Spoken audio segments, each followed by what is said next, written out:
جی تو ویورز، آج کی جو ہماری ویڈیو ہے وہ سورہ انبیاء کے اوپر ہے، اور سورہ انبیاء جو ہے وہ ایک مکی صورت ہے۔ اس میں 112 آیات ہیں، اور 112 آیات کے ساتھ ساتھ اس میں 7 رکوع ہیں۔ ٹھیک ہے، سورہ انبیاء ایک ایسی صورت ہے جس کے بارے میں نبی کریم صلی اللہ علیہ وسلم کا ارشاد ہے کہ یہ میرا قیمتی سرمایہ ہے، اور باقی پچھلی دونوں صورتوں کی طرح اس صورت کے اندر بھی اللہ رب العزت کی وحدانیت، رسالت اور آخرت کا بیان کیا گیا ہے۔ اس کے جو مضامین ہیں وہ یہ ہے کہ اس میں کسی انبیاء کرام کا ذکر تو زیادہ قصے کے ساتھ وضاحت تو نہیں کی گئی، لیکن اس میں یہ ہے کہ اس وقت نازل ہوئی تھی جب مشرکین مکہ مسلمانوں کے اوپر ظلم ڈھاتے تھے، ستم کرتے تھے، تو اس وقت اللہ رب العزت نے آپ صلی اللہ علیہ وسلم کے اوپر یہ صورت نازل فرمائی اور مشرکینوں کے اعتراضات کا بھرپور جواب دیا۔ وہ لوگ اعتراض کرتے تھے کہ بھائی تو استغفر اللہ نعوذ باللہ، آپ صلی اللہ علیہ وسلم کو جادوگر کہتے تھے، آپ صلی اللہ علیہ وسلم کو شاعر کہتے تھے، مجنون دیوانہ کہتے تھے۔ تو آپ صلی اللہ علیہ وسلم نے سورہ انبیاء نازل کی اور ان کو پچھلے نبیوں کے ساتھ وضاحت دے کر بتایا کہ اگر یہ آپ کو جادوگر کہتے ہیں یا آپ کو نعوذ باللہ شاعر کہتے ہیں تو پھر ان سے کہیں کہ لائیں کوئی نشانی ہمارے سامنے پیش کریں۔ پھر ہم نے تو ان سے پہلے اور بھی نبی بھیجے تھے، اور نبیوں کو جن قوموں کے اوپر لگایا تھا وہ قوموں نے بات نہیں مانی تو ہم نے ان کو عذاب دے کے ہلاک بھی کر دیا تھا۔ تو اللہ تو کہتے ہیں کہ ہم تو آپ کو بھی ہلاک کر دیتے، اگر آپ صلی اللہ علیہ وسلم سے پہلے سے بات نہ طے ہوئی ہوتی تو ان پر بھی عذاب آ جاتا۔ اللہ کہتے ہیں ابھی تو یہ ان لوگوں کو چاہیے کہ وہ پچھلی قوموں کو یاد کریں، اگر یہ نہیں یاد کرتے جب ان تک ہمارا عذاب آئے گا پھر یہ بھاگیں گے اور پھر یہ کہیں گے ہائے ہائے ہماری خرابی ہے، ہم ہی ظالم تھے۔ لیکن آج جب ان کو ہماری آیاتیں ان کے پاس آتی ہیں، جب حق ان کے پاس آتا ہے، باطل کو ختم کیا جاتا ہے، تو ان کو کسی چیز کی پرواہ نہیں ہے۔ حالانکہ جو کچھ ہے، نبی ان سے کہہ دے کہ جو کچھ ہے زمینوں آسمانوں پہ وہ سب اللہ کا ہے، فرشتے اللہ کی عبادت کرتے ہیں اور تکبر بھی نہیں کرتے پھر، اور مسلسل عبادت کرتے رہتے ہیں، وہ سستی بھی نہیں کرتے۔ ان لوگوں نے جو طرح طرح کے معبود بنا لیے ہیں، کیا یہ زندہ کر سکتے ہیں؟ کیا مروں کو دوبارہ اٹھا سکتے ہیں؟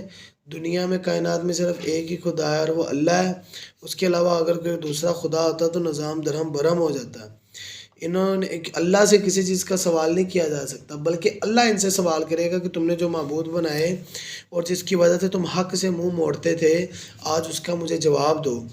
اور آپ صلی اللہ علیہ وسلم سے پہلے بھی جو رسول آئے وہ بھی یہی وحی دیتے تھے، یہی وحی بات کرتے تھے کہ میرے سوا، اللہ رب العزت کے سوا اور کوئی عبادت کے لائق نہیں ہے۔ اللہ پاک فرماتے ہیں کہ میرے سوا اور کوئی معبود نہیں، تم صرف میری ہی عبادت کرو۔ لیکن مشرکین کہتے تھے لو جی اللہ نے ان کو اپنا بیٹا بنا رکھا ہے، تو حالانکہ اللہ کے پاس اس کے فرشتے معزز ہیں، وہ اس سے اپنے طرف سے کوئی بات نہیں کرتے، اللہ کی طرف سے جو بات ہوتی ہے وہ صرف وہی بات کرتے ہیں اور اللہ سے ڈرتے رہتے ہیں وہ۔ تو جو اللہ کے سوا کسی اور کو معبود بناتے ہیں وہ اور جو معبود ہیں وہ دونوں جہنم میں جائیں گے، ظالموں کو بدلہ ضرور ملے گا۔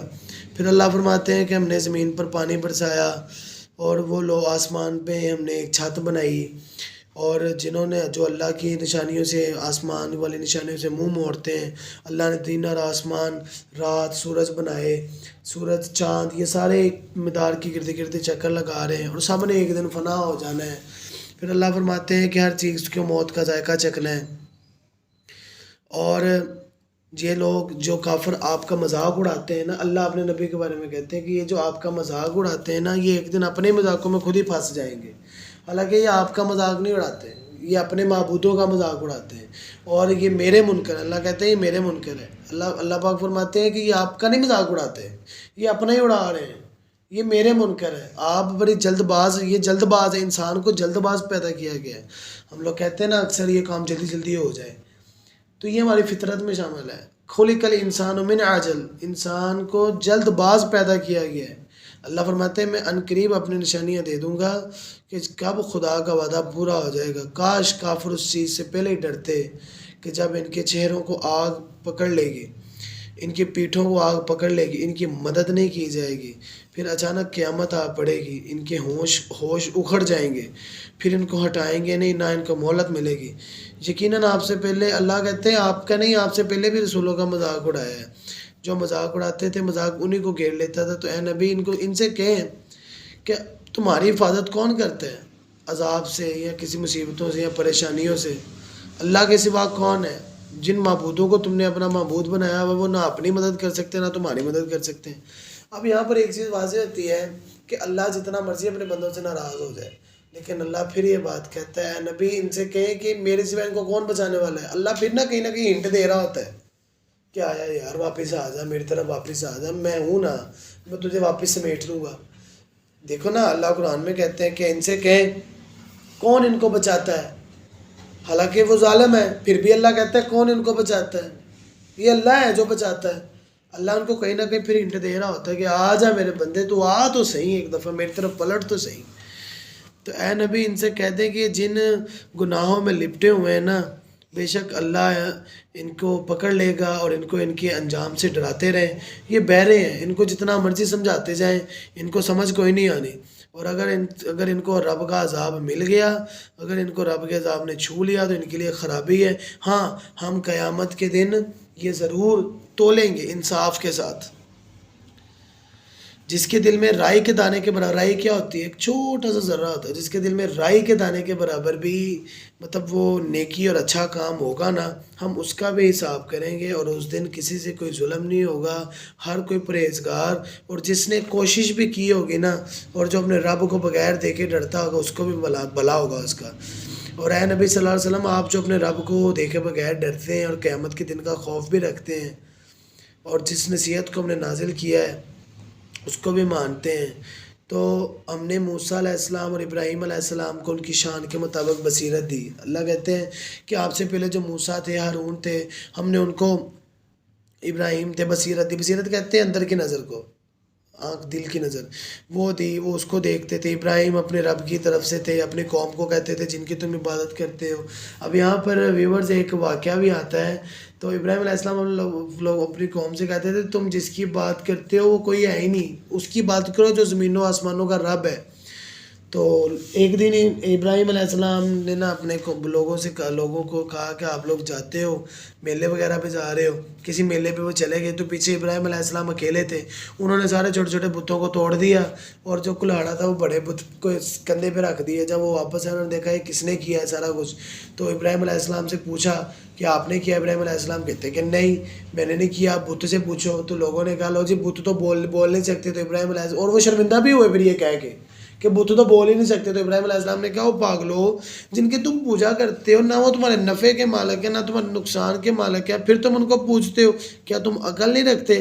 وہ لوگ کہنے لگے لو جی اس کو جلا دو، پھر ابراہیم کو جلا دو، اس نے ہمارے معبودوں کو نقصان پہنچایا، اس کو جلا دو۔ تو اللہ پاک نے فرمایا اے آگ تو ٹھنڈی ہو جا، سلامتی والی ہو جا۔ انہوں نے بری چال کا ارادہ کیا تو ہم نے ان کو ان کے نقصان میں پیدا کر دیا، اور ہم نے ابراہیم کو، لوط کو بھی نجات عطا فرمائی اس سرزمین سے جہاں پر برکت ہی برکت تھی۔ جس طرف ہم نے جہان والوں کے لیے برکت رکھی، ابراہیم اور لوط کو ادھر بھیج دیا ہم نے، اور ہم نے انہیں امام بھی بنا دیا۔ اور لوط علیہ السلام، اور اے ابراہیم تم نماز قائم کرو، آگے ذکر اللہ فرماتے ہیں لوط علیہ السلام کا کہ ہم نے ان کو حکمت دی اور اس بستی سے نجات دی، وہ لوگ جو گندے کام کرتے تھے۔ لوط علیہ السلام کی جو قوم تھی وہ گندے کام کرتی تھی، مطلب ان کے اندر زنا بہت عام تھا، مرد کے ساتھ زنا کرتے تھے اس میں۔ تو ہم نے جو ہے وہ ان قوم کو نجات دی، وہ گندے کام کرتے تھے، بدکار تھے۔ اسی طرح ہم نے ان کی دعا کو قبول کیا، ان کو نجات عطا کی۔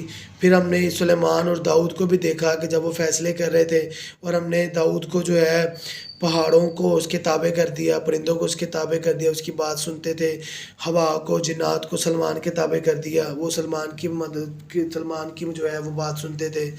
پھر اسی طرح اے نبی صلی اللہ علیہ وسلم، ہم نے ان کی دعاؤں کو بھی قبول کیا، اور جو انہیں تکلیفیں تھیں ہم نے وہ بھی دور کی۔ اور اسی طریقے سے اسماعیل ہیں، ذوالکفل ہیں، ادریس ہیں، یہ سب صبر کرنے والے تھے۔ اور مچھلی والے یونس، لا الہ الا انت سبحانک انی کنت من الظالمین، جب وہ اپنی قوم سے غصہ کر کے چلے گئے تھے، پھر انہوں نے ہم سے دعا مانگی، ہم نے ان کو نجات دی۔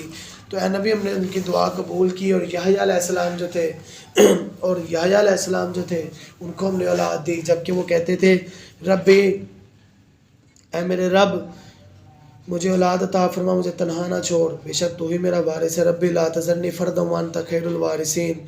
مریم کو ہم نے اولاد دی، اور بے شک آپ کا رب جو ہے ہر ایک کو اولاد بخشنے والا ہے، اور تمہارا رب ہے تو، اور آپ یہ کہتے رہے کہ اے میری امت وہی تمہارا رب ہے، تم اسی کی عبادت کرو اور دین کو ٹکڑوں ٹکڑوں میں مت توڑو، بے شک تمہیں اسی کی طرف لوٹ کر جانا ہے۔ تو جو کوئی نیک اعمال کرے گا، مومن بھی ہوگا، وہ جنت میں جائے گا۔ اور جس بستی جو غلط کام کیے اور جس بستی کو ہم نے ہلاک کیا وہ دوبارہ نہیں آ سکتے، چاہے یجوج ماجوج ہی آ جائیں، اور یہ لوگ جہنم کا ایندھن بنیں گے۔ اور اگر ان کے معبود سچے ہوتے تو ان کو جہنم میں داخل ہونے سے نہ روک دیتے۔ مطلب یہ کہ اللہ پاک جنت کا ذکر، جہنم کا ذکر کرتے ہیں، ان خراب معبودوں کا ذکر کرتے ہیں، اور اللہ کہتے ہیں کہ ان کو ڈرائیں، ان کو بتائیں، ان کو قرآن کا پیغام دیں ان عبادت گزاروں کے لیے۔ اور اے نبی، ہم نے آپ کو تمام جہانوں کے لیے رحمت بنا کر بھیجا ہے، بس تمہارا معبود ایک ہے، اسی کی عبادت کرو۔ جو اللہ سے منہ موڑتے ہیں ان کے لیے عذاب کا وعدہ ہے۔ بس آپ ان سے کہہ دیں کہ مجھے نہیں پتہ قیامت قریب ہے یا دور ہے، پر ہاں اللہ کا وعدہ ضرور پورا ہوگا۔ تو اے میرے نبی، آپ کا رب بڑا مہربان ہے، اسی سے مدد طلب کی جاتی ہے اور ان باتوں پر جو تم بیان کرتے ہو۔ تو ناظرین، آج کی جو ویڈیو تھی اس میں صرف اللہ کی وحدانیت، آخرت کا ذکر تھا، تمام انبیاء کرام کا ذکر تھا جو صبر کرتے تھے، اور نبی کریم صلی اللہ علیہ وسلم سے اللہ کا کلام ہے کہ یہ جو آپ کو بڑی بڑی باتیں کستے ہیں، آپ پر چالیں چلتے ہیں، اللہ ان کو انہی کی چال میں پھنسا دے گا۔ انشاءاللہ نیکسٹ ویڈیو میں آپ سے نئی ویڈیو کے نئی صورت کے ساتھ، نئی تفسیر کے ساتھ ملاقات ہوگی۔ تب تک کے لیے ویڈیو کو شیئر کریں، لائک کیا کریں، ضرور ویو کیا کریں، یہ آپ لوگوں کے لیے ویڈیو بنائی جاتی ہے۔ نیکسٹ ویڈیو میں آپ سے پھر ملاقات ہوگی، تب تک کے لیے اپنا خیال رکھیے گا۔ السلام علیکم ورحمۃ اللہ وبرکاتہ۔